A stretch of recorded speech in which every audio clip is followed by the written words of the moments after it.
Guys क्या कहता है, it is depends on place, यानी कि जो फाइनल गुड्स होती है वो किस पर, जगह को देखकर निर्धारित, जगह को देखकर मतलब उसका कहां पर यूज कराता है। गाइस जगह का मतलब यहां से ये नहीं है कि दिल्ली, मुंबई, आगरा, ताजमहल वगैरह ये सारी चीज जगह उसमें काउंट नहीं है।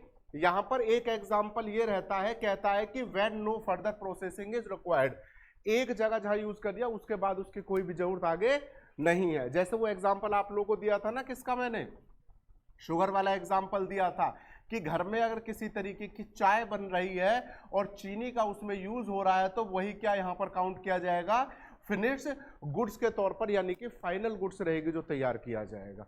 ठीक है ना, क्योंकि चीनी डालने के बाद चाय तैयार हो गया, क्या उसके बाद भी कुछ और रहता है, उसके अंदर कुछ और भी काउंट किया जाएगा, तो यहां पर वो चीज क्या आती है, फाइनल गुड्स।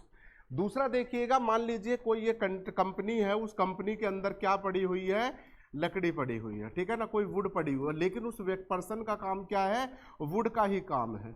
तो वहां पर उसके पास आइए, आने के बाद क्या है, जो छोटे छोटे वर्कर्स रहते हैं वो वहां पर से क्या ले जाते हैं, उठा उठा कर ले जाते हैं, कोई चेयर बना रहा है, कोई टेबल बना रहा है। तो वो जो कारखाना है जहां पर लकड़ियों का बहुत बड़ा कारखाना होता है, जहां पर आ रही है तो वो क्या है, उसके लिए एक फाइनल गुड्स है। लेकिन जब यहां से यही लकड़ी किसी दूसरी जगह उठ करके जा रही है और वहां पर चेयर वगैरह बनाई जा रही है, टेबल बनाई जा रही है, तो वहां पर इस लकड़ी को, वुड को हम लोग फाइनल गुड्स नहीं कह सकते, वहां पर वो लकड़ी क्या हो जाएगी आप लोगों की, इंटरमीडिएट गुड्स हो जाएगी। क्लियर है गाइस?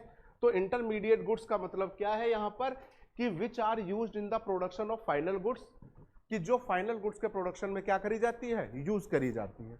ठीक है ना, वीट है, सोयल है, क्रूड ऑयल है, स्टील है, शुगर है, जिनका उपयोग अंतिम माल के उत्पादन में किया जाता है, वही सारी की सारी क्या कहलाई जाती है, आपकी इंटरमीडिएट गुड्स। एक क्वेश्चन छोटा सा,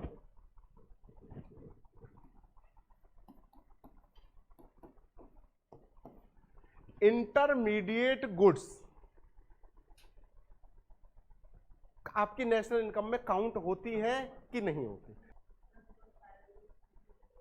फाइनल गुड्स में ये ऑलरेडी इंक्लूड हुई होती है, और जब भी करा जाता है तो इसकी डबल काउंटिंग नहीं की जाती है, इसलिए इंटरमीडिएट गुड्स को नेशनल इनकम में काउंट किया नहीं जाता है। ठीक है ना गाइस, किया नहीं जाता है। ठीक है ना, और final goods, final goods income में, नेशनल इनकम में काउंट है कि नहीं है? अरे गाइस नेशनल इनकम पे तो फाइनल गुड्स के बेस पे तो क्या निकाली जा रही है, नेशनल इनकम, एक साल का डाटा लेगा। क्लियर है?